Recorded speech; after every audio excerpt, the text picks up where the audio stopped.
season on Maneater. Everyone's biting off more than they can chew. Oh, look at you!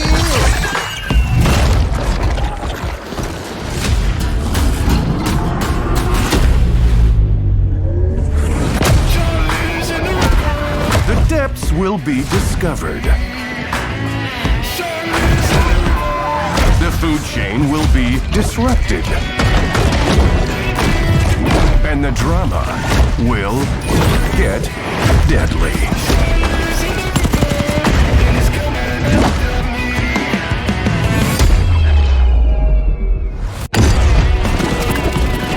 Because down here, things always evolve. And the hunter becomes the hunted. That's the one who took my hand, all right. Get yourself ready, boy. Maneater. Eat the people, save the world.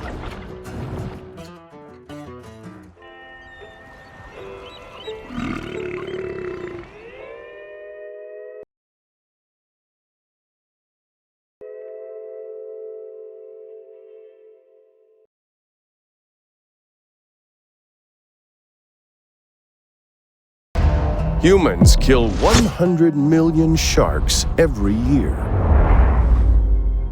But only 5 humans are killed by sharks. It's time to even the score.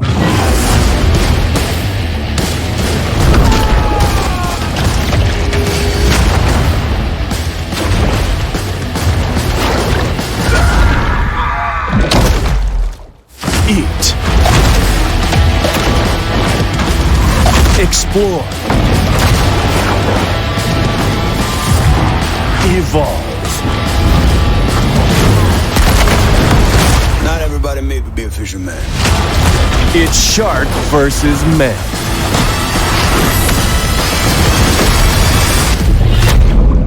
Maneater.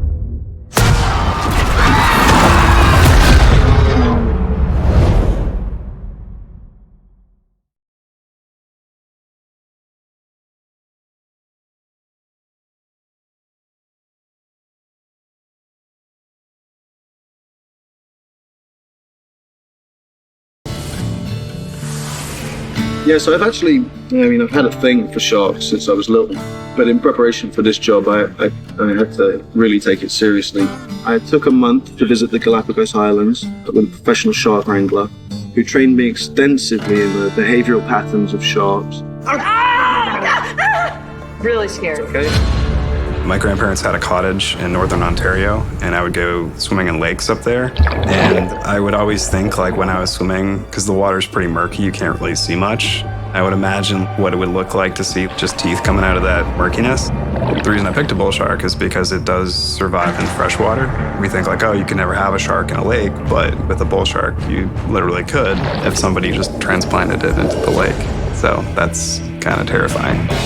We thought that the great white actually looked a little bit more interesting, but it made sense on a scientific basis to do that because it can be in fresh water and salt water. So that was really the motivation factor that was the catalyst for us to do the bull shark. Artists spend most of their lives learning how to sculpt and draw people. There's not a lot of people in the world that can make a nice, real-world looking shark. Brian is one of those guys that we've been trying to hire for like years. I always would joke with the other guys, like, someday we'll get Brian.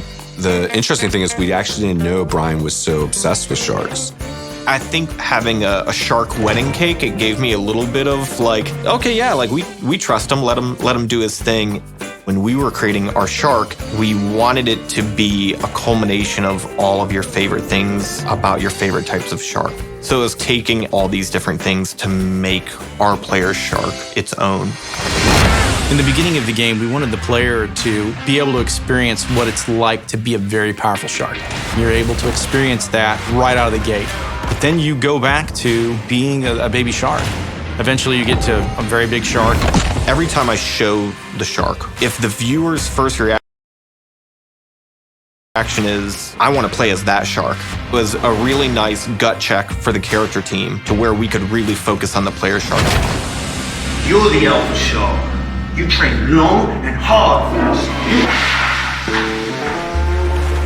However you feel about the situation is how the shark's feeling. If you want to be a vengeful shark, you can be a vengeful shark. You can be the kind of stealthy shark. We're not trying to frame the shark as evil, but if the player wants to wreck the joint, they have that opportunity in this game. The shark differences in size and its scales, they have to sound different so that you feel rewarded as a player. So when you start out as the pup, we want you to feel more of like a small fish in an aquarium, right? So the world around you is like big and scary and intimidating. And so the motions of the pup shark are going to be like very light, almost like a goldfish.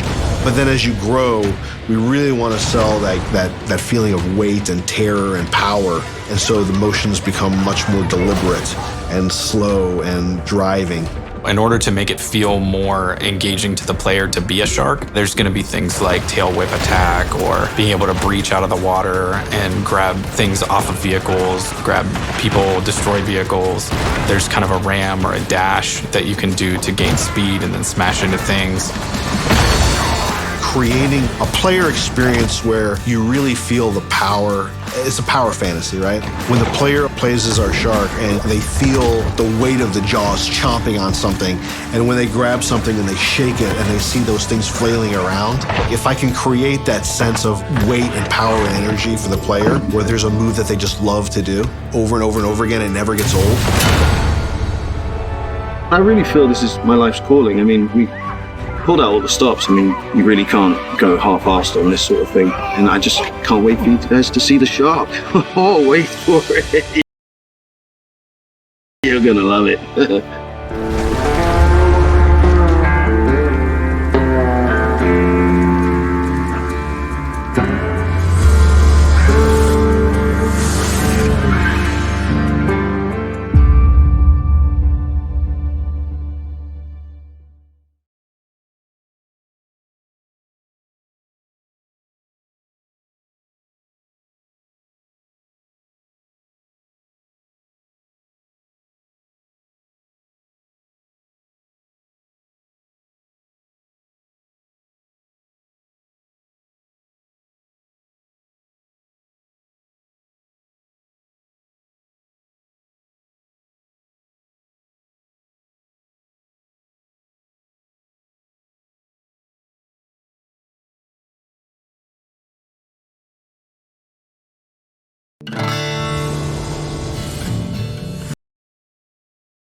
Yeah, so I've actually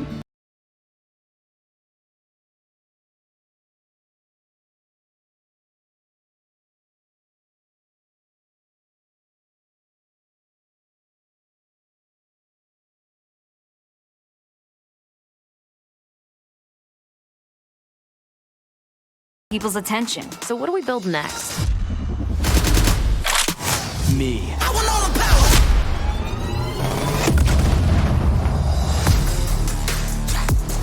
Yeah, I want all the power. I want all the power. I want all the power. We are so good at this. Which fool wanna challenge me? Got a pack on your back with a strap, can't relax cause you know there's no guarantee. I ain't never guessed that's a fact, don't react to the task of the mass and the cavalry.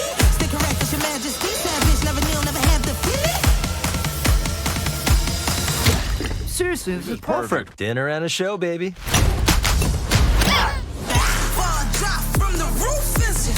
Yeah, cut them loose if they ain't gon' get the proof with you. If you're looking for the truth, mister, cash ain't grind, cause I got one thing to prove quicker.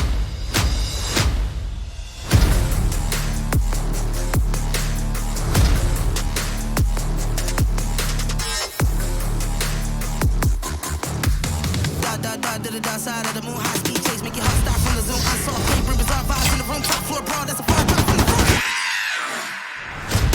I want all the power, the money and the dollars, the legends in the hours, the tunnels in my power.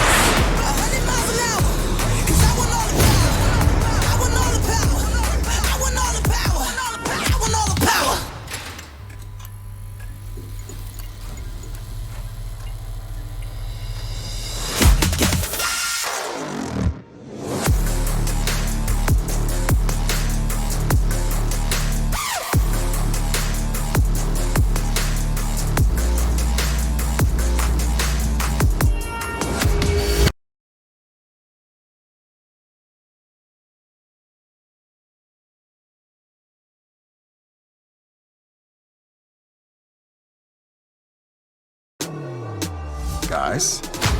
You gotta do something to capture people's attention. So what do we build next?